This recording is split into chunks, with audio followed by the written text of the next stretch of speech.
जब परमेश्वर की प्रजा गलती करती थी और उन पर विपत्तियां आता था परमेश्वर की ओर से, तो वो पश्चाताप करते थे और अपने पापों से मन फिराते थे।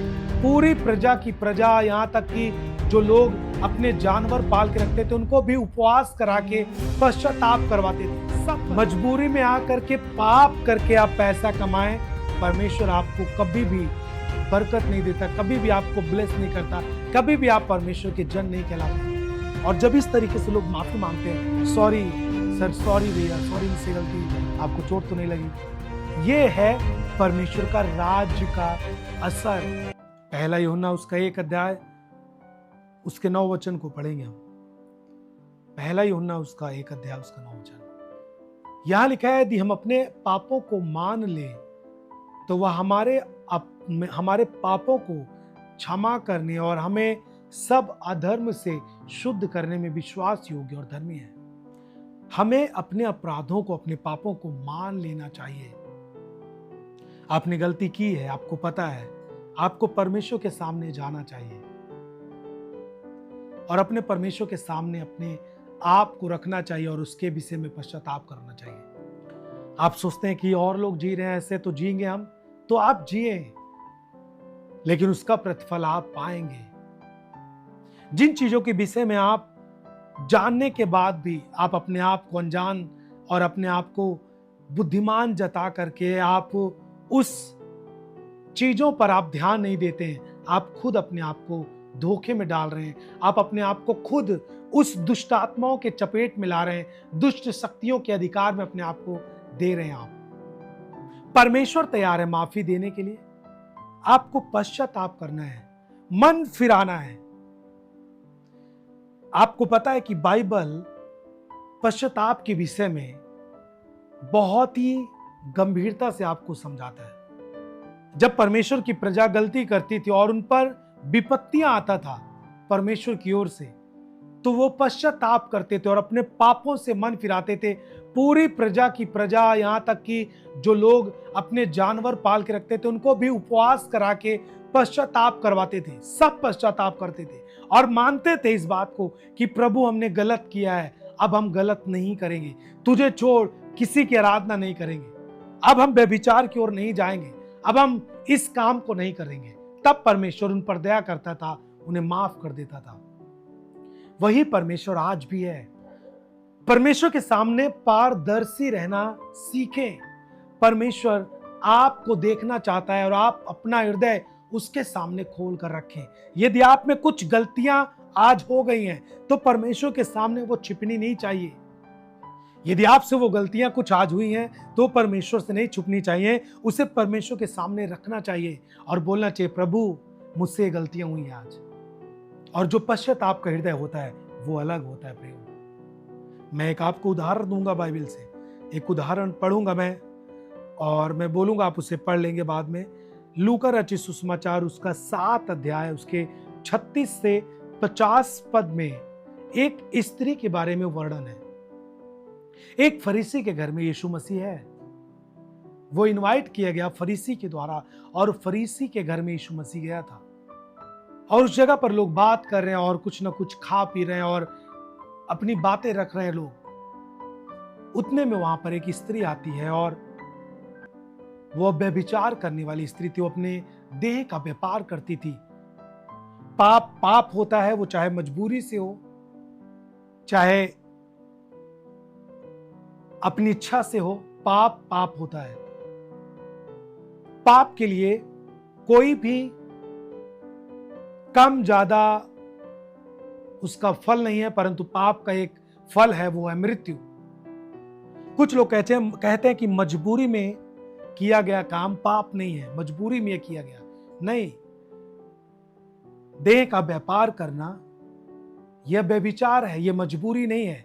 हो सकता है आपकी नजर में यह मजबूरी हो, लेकिन मजबूरी में आकर के आप पाप करके पैसे ना कमाएं। कुछ लोग बोलते हैं मजबूरी है इसलिए हम शराब बनाते हैं, इसलिए मैं अपने घर में शराब बनाकर उसकी बिक्री करता हूं, मेरी मजबूरी है। यह मजबूरी नहीं है। मजबूरी में आकर के पाप करके आप पैसा कमाएं, परमेश्वर आपको कभी भी बरकत नहीं देता, कभी भी आपको ब्लेस नहीं करता, कभी भी आप परमेश्वर के जन नहीं कहलाते।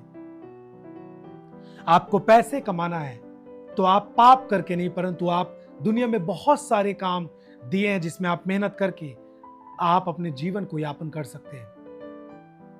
वो स्त्री आई और यीशु के पांव पर गिरी और बैठी और अपने आंसुओं के द्वारा उसके पांव भिगोए और अपने बालों से उसके पांव को पोंछा। आंसुओं से पांव भिगोने का मतलब कि वो रोई प्रभु के पैरों पे बैठ के। और जब कोई ज्यादा रोता है तभी तो आंसू निकलता है। और वो जो पापिन स्त्री थी जिसने अपना देह का व्यापार किया, उसने पश्चाताप किया और उसने रो रो कर पश्चाताप किया और उसने अपने आंसू बहाए और इतने आंसू बहाए कि प्रभु के पांव को उसने भिगोया और अपने बालों से पोंछा। कभी कभी लोग ये नहीं बोल पाते कि मैंने अपराध किया है, परंतु उनके काम साबित कर देते हैं कि ये व्यक्ति पश्चाताप कर रहा है। कभी कभी लोगों के काम साबित करते हैं कि ये व्यक्ति पश्चाताप कर रहा है। जैसे कोई व्यक्ति प्रभु के दासों के खिलाफ बोलता जाए, लेकिन वो आप कुछ दिन बाद आप क्या देखते हैं कि वो अब किसी प्रभु के दास के खिलाफ नहीं बोलता, यूट्यूब पर किसी विश्वासी के खिलाफ नहीं बोलता। भले उसने पश्चाताप के वीडियो ना डाले हों, लेकिन उसके काम समझ में आता है कि वो पश्चाताप कर लिया है और अपनी गलतियों को मान चुका है। जितने आप अपराध किए हैं और जितने ज्यादा आपने गलतियां की हैं, जितने ज्यादा आप अपने कामों के द्वारा अपने परमेश्वर पिता के दिल दुखाए हैं, आपको उतना ही ज्यादा अपने आप को पश्चाताप के मन में लाके, पश्चाताप के जीवन में लाके प्रभु के सामने बैठना चाहिए। आपको पश्चाताप करना चाहिए। उस स्त्री ने अपने आंसू बहाए, उसके प्रभु के पास आके रोया और प्रभु ने कहा तेरे पाप क्षमा हो गए। प्रभु ने कहा तेरे पाप क्षमा हो गए। यदि उसे छुपाना होता तो वो क्यों आती? वहां पे बहुत सारे लोग थे, किसी ने भी अपनी गलती नहीं मानी। यहां तक कि फरीसी ने भी पश्चाताप नहीं किया और आसपास बहुत सारे लोग थे, उनमें से किसी भी जन ने पश्चाताप नहीं किया। वो चाहती तो अपने पापों को छिपाती और वहां पर खड़ी रहती और यीशु को देखती, सबकी तरह वो भी खड़ी रहती।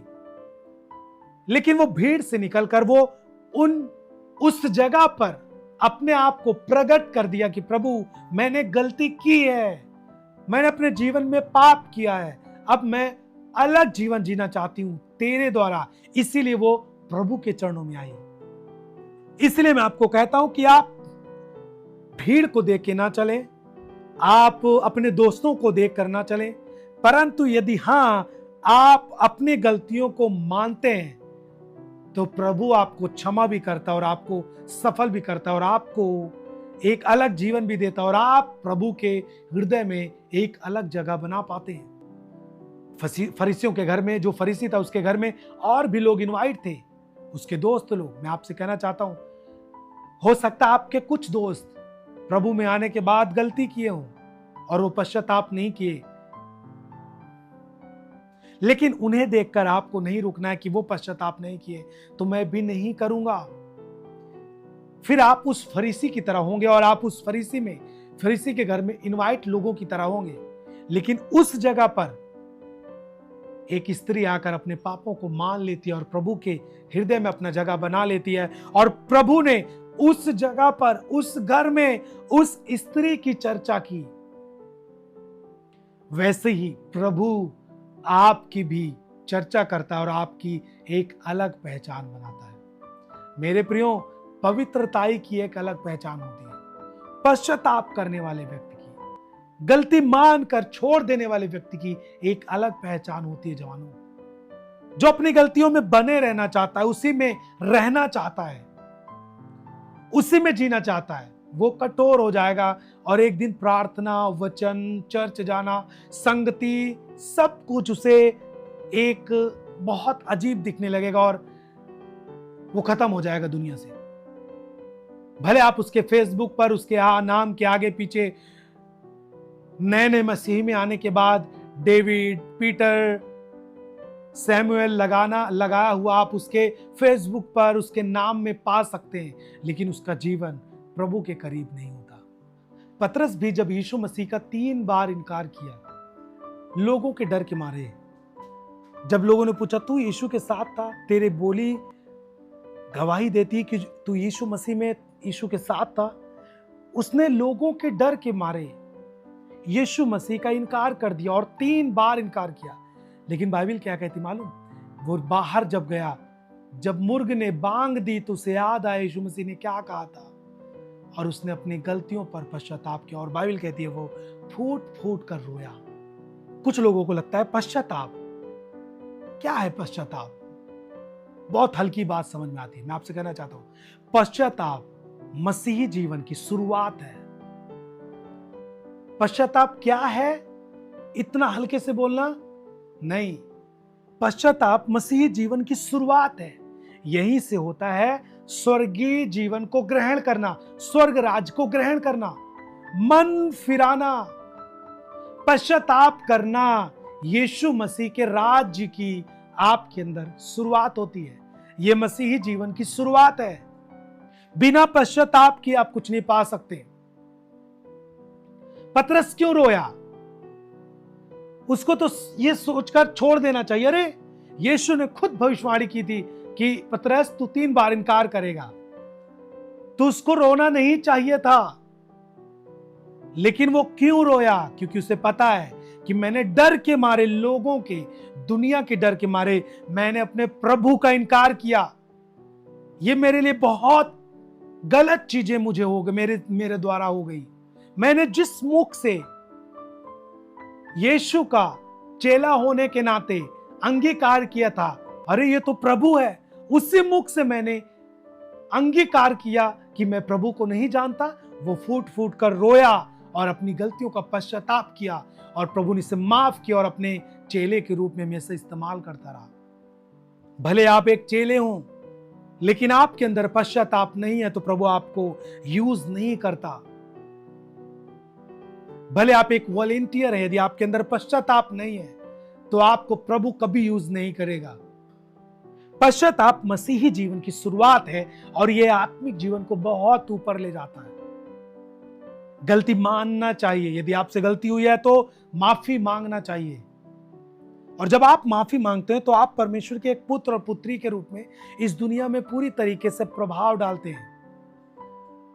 एक बात बताएं, जब आप कहीं भी चलते फिरते रहते हैं, रास्ते में आपके द्वारा किसी को ठोकर लग जाती है, तो देखते हैं आप लोग कितना, बहुत सारे लोग बहुत अच्छी तरीके से रिएक्ट करते हैं, सॉरी, माफ करिए भैया। अब आप सोचिए, और कुछ लोग होते हैं उनके द्वारा ठोकर भी लगेगी, चोट भी लगेगी दूसरे को, और सामने वाले को घूरते भी हैं और लड़ने के लिए तैयार भी होते हैं। दोनों दशा में कौन सी दशा, कौन सा चीज आपको पसंद है? कौन सी चीजें अच्छी लगती हैं?